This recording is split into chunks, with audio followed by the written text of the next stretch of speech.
Pour continuer dans le portrait croisé, pour ce qui concerne vos styles, à vous, en tant qu'enseignant, en tant qu'hypnothérapeute, qu'est-ce que vous pouvez dire l'un de l'autre? Quel est le style de chacun?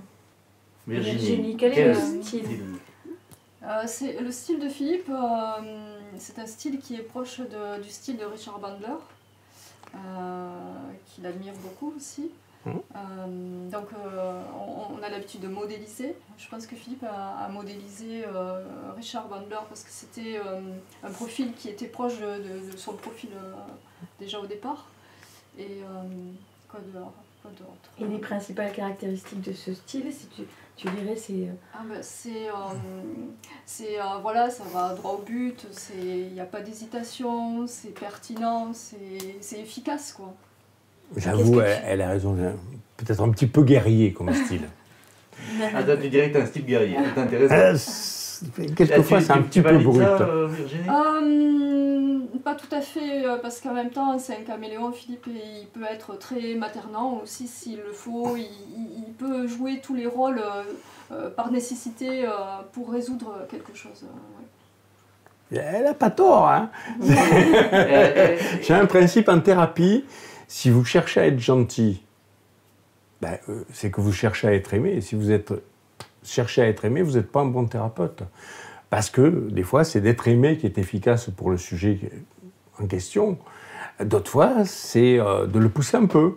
D'autres fois, c'est un léger coup de pied qui peut le faire décoller. C'est ce qui doit être efficace pour le sujet qui m'a engagé pour l'aider. Et si c'est d'être gentil, ben je suis gentil. Ok, et qu'est-ce que tu dirais du style de Virginie? Et alors, elle, ah là là, c'est un style incompréhensible pour moi. C'est un style tout en subtilité, tout en finesse, tout en nuance de gris, en créativité, en imagination. C'est un poème. C'est un poème. Son style, c'est la poétique. Et la poétique de l'hypnose, elle est là, complètement. C'est de l'imaginaire complet. C'est nos limites. C'est nos limites dans la créativité. Revenons à Psynaps. Qu'est-ce qui vous différencie aujourd'hui par rapport aux autres instituts? Bon, s'il y a vous, il y a votre style, ça, on a bien compris. Mais quel est l'effet que ça a sur l'institut Psynaps? Je ne sais pas comment sont les autres instituts, parce qu'on ne les observe pas tant que ça. Mais on peut parler de nous, de ce qu'on pense qui est différent. Et je pense qu'on essaie d'être authentique. Et c'est pas la peine de jouer un rôle, disons, parce que les gens ressentent ça. On travaille beaucoup avec l'inconscient en formation. Donc c'est une forme d'authenticité, de travail avec notre inconscient. Du coup, les gens perçoivent rapidement sans qu'il y ait de grands discours. Et je pense que c'est ça qui a fait que les gens se sont sentis à l'aise, rassurés par rapport à ce qu'on fait, par rapport à ce qu'on veut leur proposer. Ils ont adhéré voilà, tout simplement. Ils se sont en plus sentis chez eux. Pour ma part, je pense qu'une de nos différences, c'est la compétence. Pour moi, la compétence, c'est crucial. Je ne peux pas vendre un produit que je n'ai pas sur moi. Je ne peux pas vendre une connaissance si j'en ai pas une plus grande derrière. On enseigne des formes d'hypnose et on en connaît beaucoup plus derrière. Parce que si je ne connaissais qu'une forme d'hypnose et que je n'enseigne que cette forme d'hypnose, il y aurait des cas problématiques, il y aurait des choses...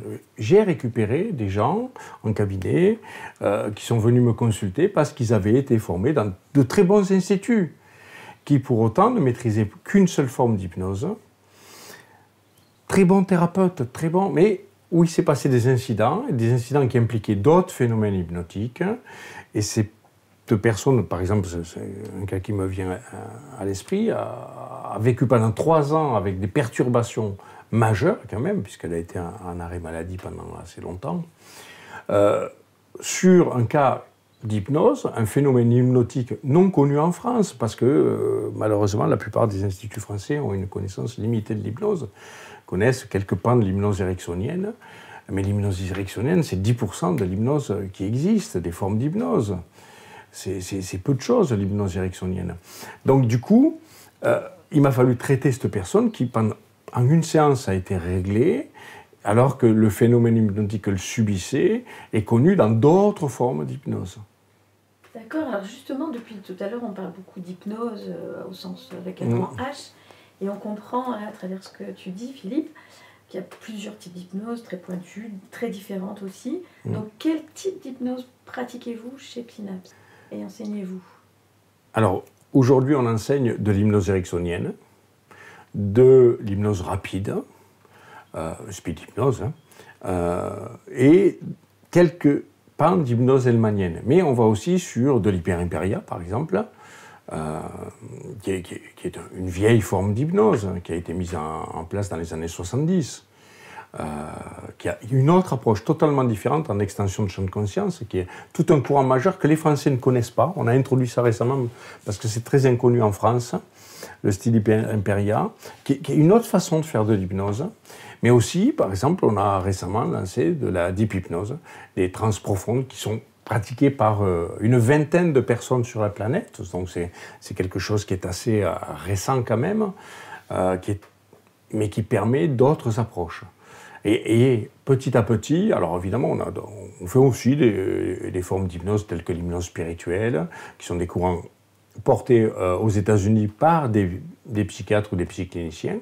Pas une forme ésotérique, du tout, non, spirituelle avec travail sur l'esprit. C'est ce que ça veut dire.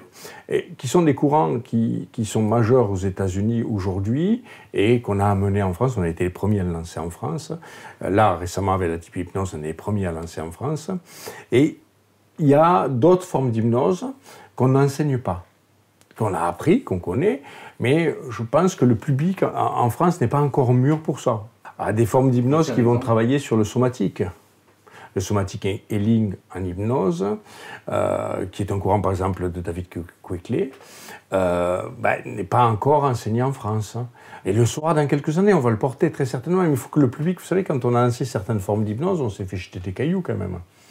Parce que le public, l'hellmanien en France, qui a très mauvaise presse, ça commence à changer heureusement, c'est 90% de l'hypnose planétaire quand même. La France est le phénomène majeur en hypnose ericksonienne. Aux États-Unis, l'ericksonien ne représente pratiquement rien. La France est le pays leader d'ailleurs de l'hypnose ericksonienne, et ça c'est une belle chose. Et justement, sur ces différentes formes d'hypnose, est-ce qu'il y a des différences majeures? Est-ce qu'il y a des points communs majeurs? Est-ce qu'on peut dire qu'est-ce qui est de commun entre ces différentes approches? L'état hypnotique reste le même, c'est un état hypnotique. La façon d'induire est différente et le travail derrière est différent. Oui. C'est un travail de culture différente, complètement.